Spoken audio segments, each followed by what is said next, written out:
Yo guys, this is Ryan, and I want to tell you about the time I almost died. Or my closest brush of death. I've had quite a few close calls, but this is obviously the closest.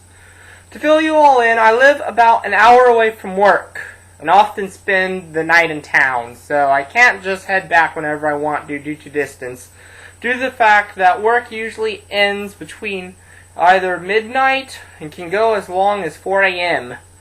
Well, 4 a.m. is when there's a party. Usually it's 2 a.m., but you get the gist. Really late night work. Times when you can't really drive.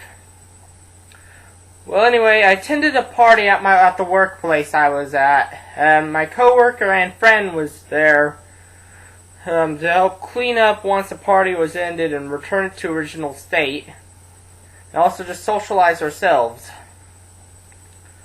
The party went on till 4 a.m., and when we left, I decided it would be a brilliant idea for us to get a hot meal from McDonald's before we head back to our hotel room.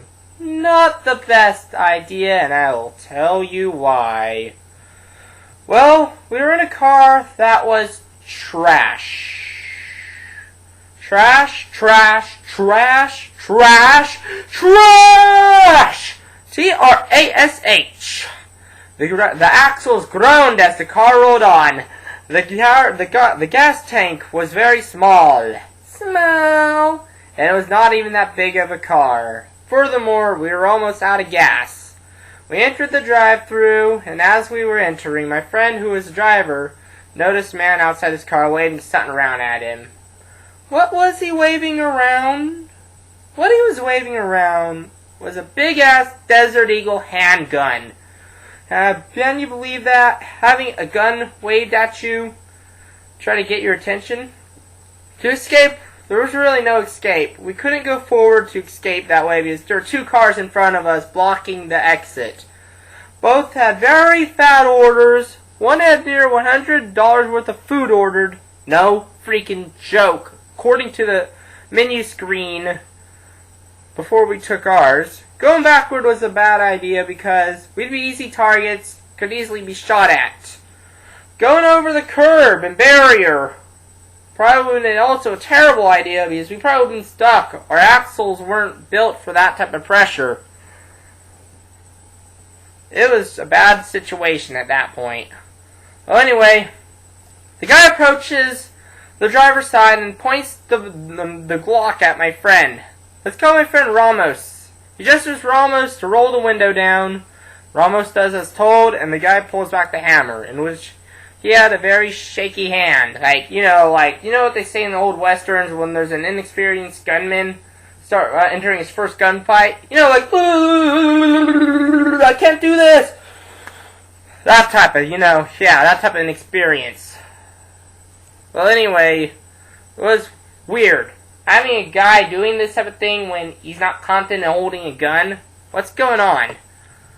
Well, anyway, gestures, no words were exchanged during that thing, and I suddenly actually realized I had a thick glass vodka bottle by my legs I could use for close range in case it came to that.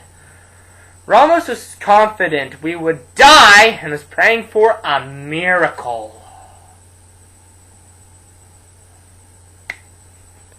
I was trying to keep him calm because something was telling me we would survive.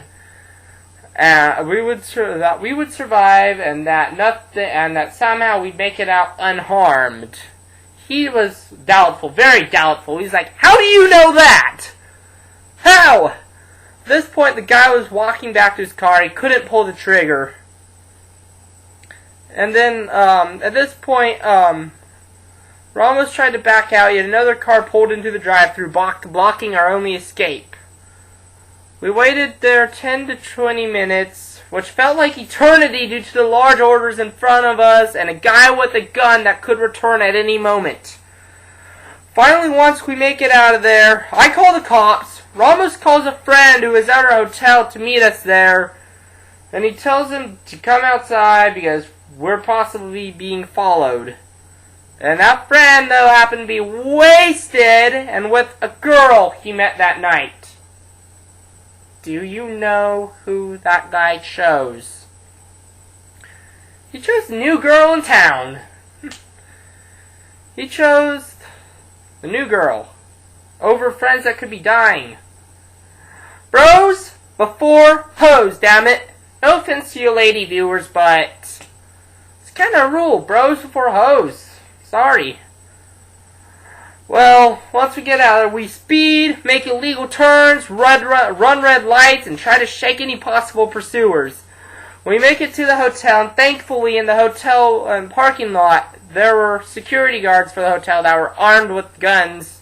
They were just chilling there. We explained to them what is going on, the situation, and to look out for these people, and the type of car to look out for. And then after that, we disappeared into the further into the parking lot, find a place to park. You never believe how wise calling the cops and talking to those security guards would have been. Oh, I forgot to mention, those security guards almost never at the hotel, that casino parking lot. Almost always they're like gone doing something else, jacking themselves off. Oh, gross. You know, yeah. They're just usually not there.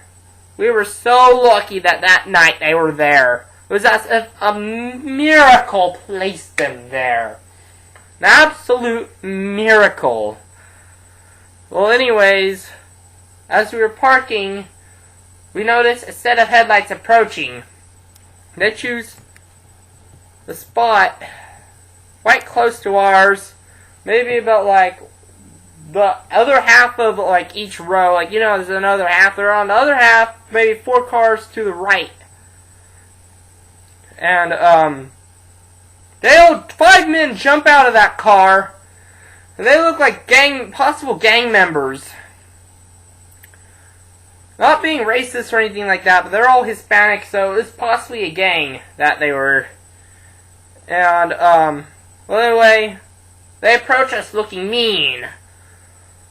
Suddenly the hotel security actually approach with their and walk up to them with their hands on their holsters, telling them that they aren't welcome, that the police were on their way. At that point, Ramos bolts for the casino. I actually stupidly happened to be searching, hiding the vodka bottle in the bag, in case the police looked inside. Then I bolted with him. That's a stupid idea. Who cares to get arrested? You still live. And then after that, well, we were told that the guys bolt running off because the police told them that they aren't welcome there, and that the police were on their way. Man, we were just so lucky. You just would not believe how lucky we actually were. It's a freaking miracle that we survived. A miracle, damn it. Biggest miracle in that ever. I don't know how to explain it, man. Well, anyway, the police actually, in the end, we actually had victory. We came victorious in the end. What happened was the cars that the security used happened to have cameras, facial recognition cameras. Security guards had cameras on them as well. They had the faces of all 5 of them, as well as the plates captured. So we pretty much, man, they don't know what's even coming to them. They didn't, I mean, this was back in the summer, by the way. It's probably like the biggest miracle ever. We were blessed that night.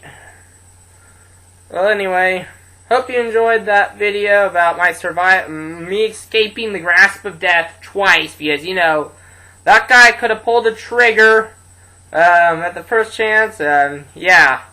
And this is what I learned that night. Don't dick around at 4 a.m. Really? 4 a.m. you should be asleep peacefully. Also, trust the police during emergencies. They only get violent when you don't comply with them. Also, don't trust drunk-ass friends who won't be there for you. Don't trust them to have your back because they're drunk, too tired to really can't think correctly. Please don't trust them. Try to call another friend if they're drunk. Well, hope you enjoyed this vid. Like, subscribe. Hope to hear more of my adventures and I show more awesome ones. Because this seems like fun. I love just kind of getting my words out, letting people know of instances from the past. It's real fun. Well, peace. Bye. Peace, y'all. Yeah.